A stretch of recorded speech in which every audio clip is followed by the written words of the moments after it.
বাঁধাকপির ভর্তা করবো। বাঁধাকপিটাকে ধুয়ে নিয়েছি, এবারে সিদ্ধ করে নেবো। এই যে কড়াইয়ে জল দিয়েছি, এরকম বড় বড়ই সিদ্ধ করে নেবো।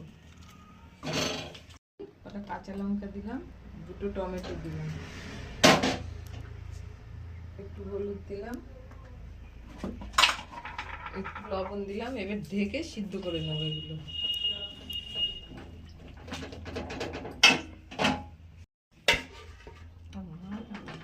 চিড়ে গেছি রসুন আর পেঁয়াজ, এটা ভেজে দেবো।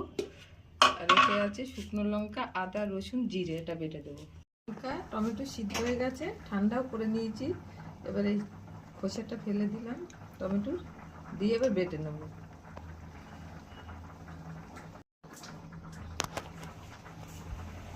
করে বাটবো না, একটু আধ বাটা করে।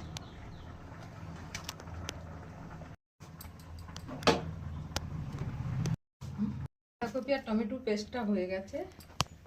এবার কড়াইয়ে তেল দিলাম। আমি সাদা তেল দিয়েই করছি, সর্ষের তেলে করলে বেশি ভালো হতো। ফোড়ন দিলাম, দুটো শুকনো লঙ্কা দিলাম ফোড়নে।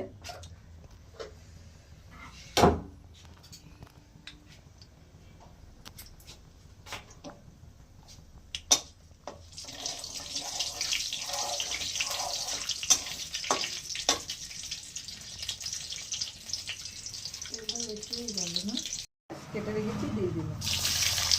করে ভেজে নেবো পেঁয়াজ রসুনটা, তারপরে যে মশলাটা দেবো। এটা আছে শুকনো লঙ্কা, আদা আর জিরে। মশলাটা দিয়ে দিলাম।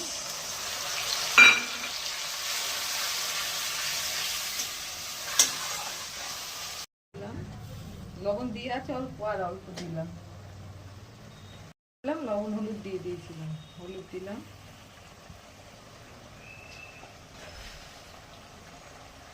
চিনি দিলাম।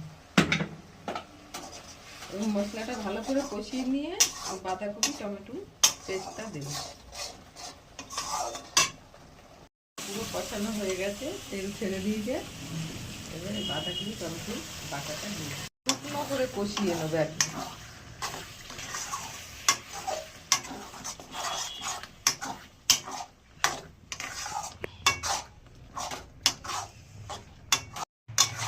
বাঁধাকপির ভর্তাটা একটু সর্ষের তেল দিয়ে দিলাম।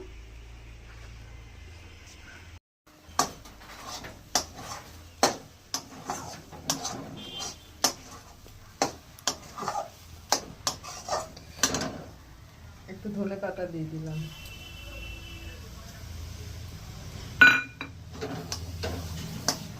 এবারে নামিয়ে নেব। গরম ভাত, রুটি সব কিছুর সাথেই ভালো লাগবে। আর খাওয়ার সময় যদি পেঁয়াজ, কাঁচা পেঁয়াজ পছন্দ করেন, একটু ওপর দিয়ে কাঁচা পেঁয়াজ ছিটিয়ে নেবেন।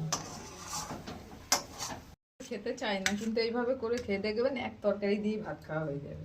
ভিডিওটা ভালো লাগলে লাইক, কমেন্ট, সাবস্ক্রাইব, শেয়ার অবশ্যই করবেন। কমেন্টে জানাবেন যে বাঁধাকপির ভর্তা আপনাদের সবার কেমন লাগলো। ধন্যবাদ।